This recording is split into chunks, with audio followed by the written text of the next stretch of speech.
Oke, sekali lagi kita bertemu. Saya menjaring dengan memancing. Saya menjaring di tepi jeti lah. Sekarang air surut, saya mula jatuhkan jaring lah. Nampak macam air surut. Jangan dia naik balik. Kalau naik balik, jaring akan bergulung.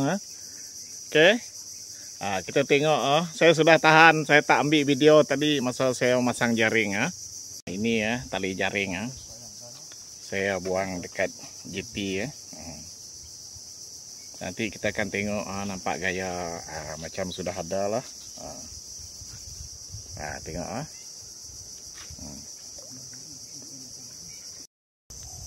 Oke, kita cek dulu.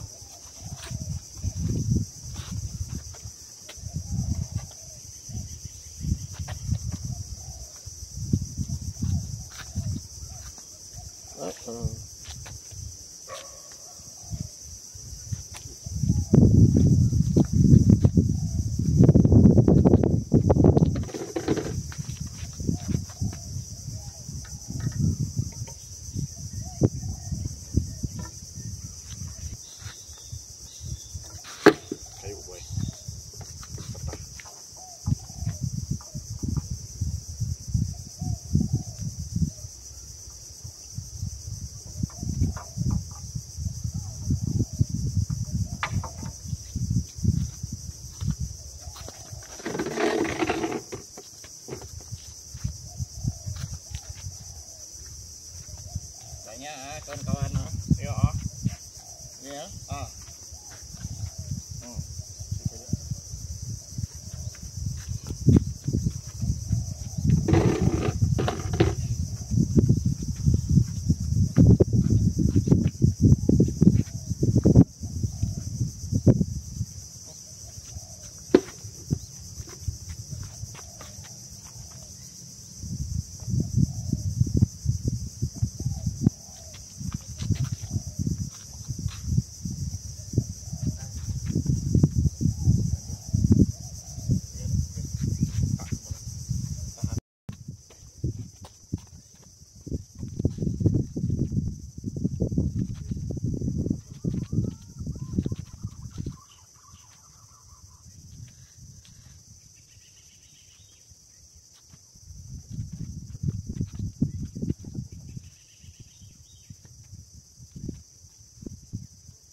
Ini senang ya.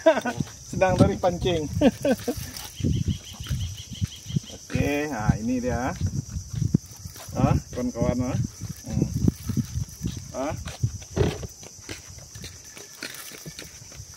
Nah, ini sekali labuh.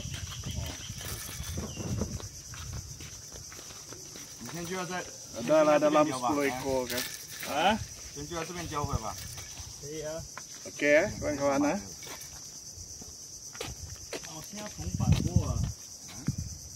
Oke, ini dia tadi ya kawan-kawan. Semua yang kita dapat. Tidak lama lah ini, lebih kurang dalam setengah jam lebih. Oke, itu saja Jumpa lagi di masa akan datang.